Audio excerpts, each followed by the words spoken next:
Hey guys, it's the Emerald Gecko here and welcome to another Elden Ring lore video. In today's video we're going to be fully explaining Marika's secret master plan and her life. I hope you do enjoy the video and I'll see you in a second. Enjoy!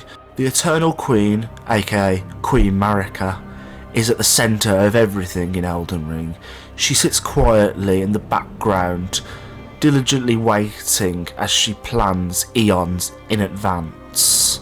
She is the mother to all demigods, Miquella, the Blade of Miquella, Melania, Marika's favourite, Godwyn the Goldern, and last but not least, the Forsaken twins Mohg and Morgoth. Marika's secret plan would first start with the marriage of her first husband, who would go on to be known as Godfrey, first Elden Lord.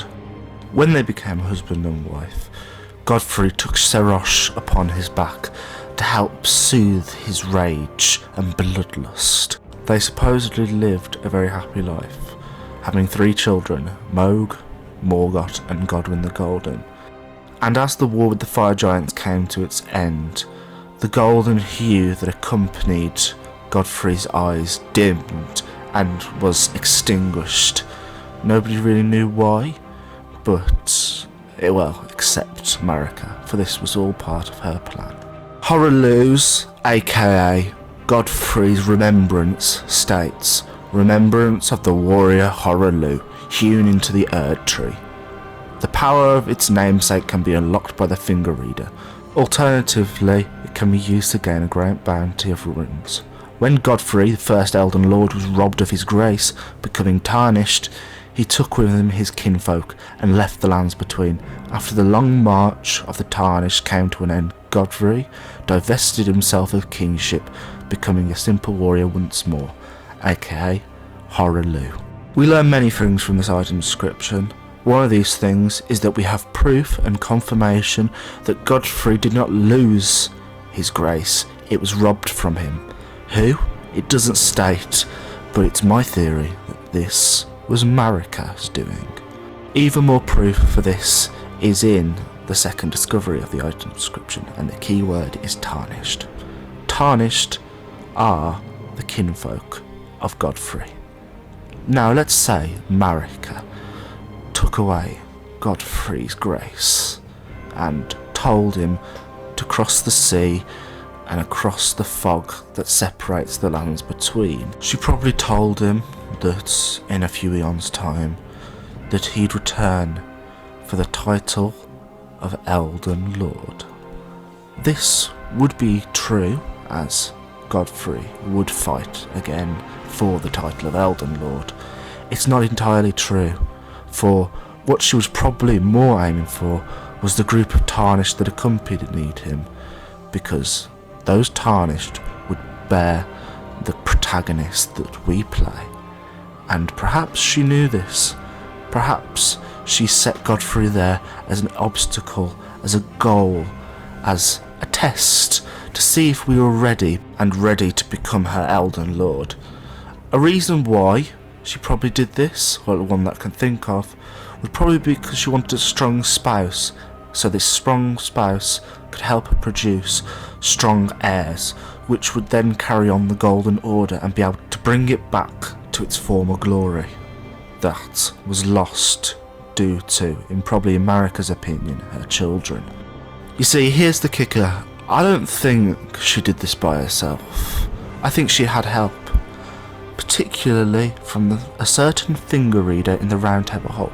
Don't you think it's peculiar how all the tarnished just so happen to meet up in this closed off reality that just so happens to have a copy in the capital, a place that Marika most likely designed?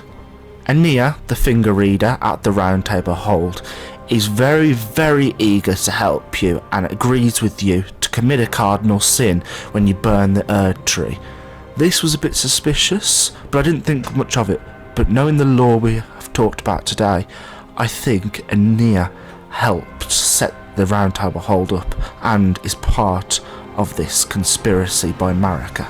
No, I refuse to believe everything to do with the tarnish is just a coincidence. Even more proof is when we fight Gideon the all-knowing. Well, I don't have a clip of him saying it because stupidly I defeated him without recording it by accident. He says that Queen Marika has high hopes for us and that we may suffer unto eternity. Now, my interpretation of this is the suffer unto eternity is a test so that we suffer and become stronger from it. And the high hopes for us is probably that she's hinting at the high hopes of becoming a strong Elden Lord for her. I truly believe that Ania plotted against the greater will with Marika. I mean, she is immortal after all, like Marika. She certainly has been alive long enough to know how to do these things, and she is smart enough to make weapons out of tree remembrance, something that I don't think all finger readers can do. Ania was probably very loyal to the Golden Order and to Marika if she did do these things. Forsaking the fingers and the greater will is no simple task, and not one that should be commemorated, and was very frowned upon, hence burning the Erd tree was a cardinal sin. And yet she still agreed with us. I truly believe that she is a conspirator with Marika. Just before we continue, I wanted to say, if you guys are enjoying the video, please consider leaving a like and subscribe. If you're not enjoying the video, then please leave a dislike and some constructive criticism so I can improve, you know. Spoilers for the end of Elden Ring, though I'd hope that you'd be in the game before watching this video, as there are a lot of spoilers. Radagon is Marika and Marika is Radagon, two sides of the same coin, two people in one body. You see, we are told in item descriptions that Marika tried to shatter the Elden Ring and, well, Radagon tried to switch and repair it, but I think this is fake. I think this was a setup, and I'll explain to you in a second why I think that. We learn more about this repair and breaking situation inside of Marika's hammer item description. Stone hammer made in the lands of Newman. Outside the lands between the tool with which Queen Marika shattered the Elden Ring and Radagon attempted to repair it. The hammer partially broke upon shattering the ring, becoming splintered with rune fragment. This item description gives us clarity on a few things. 1. How the shattering unfolded exactly, and 2. It gives even more evidence that Marika is from the land of Newman. While it is said in other item descriptions that she is an emperyan from there, this really does heavily hint at it, saying made in Newman and calling it Marika's hammer. I don't think that's a coincidence. Going into speculation, I believe Radagon helped Marika shatter the Elden Ring. While you might be thinking, what the fuck, Gecko? That is not how it happened. I think it is, and my reasoning for this is 1. Erd tree remembrances are quite straight to the point and black and white. Maybe Radagon attempted to repair it, but half-heartedly, and let Marika shatter it. Even more proof in my eyes is the fact that Ania is the one that gives us most of these item descriptions, including Marika's hammer. The exact item description that tells us about the attempted shattering and attempted repairing. You might also be wondering, why would Radagon do this? Well, I think for the simple fact that Marika is his other half. While I see people try to say, oh yeah, they probably weren't close. What if they were?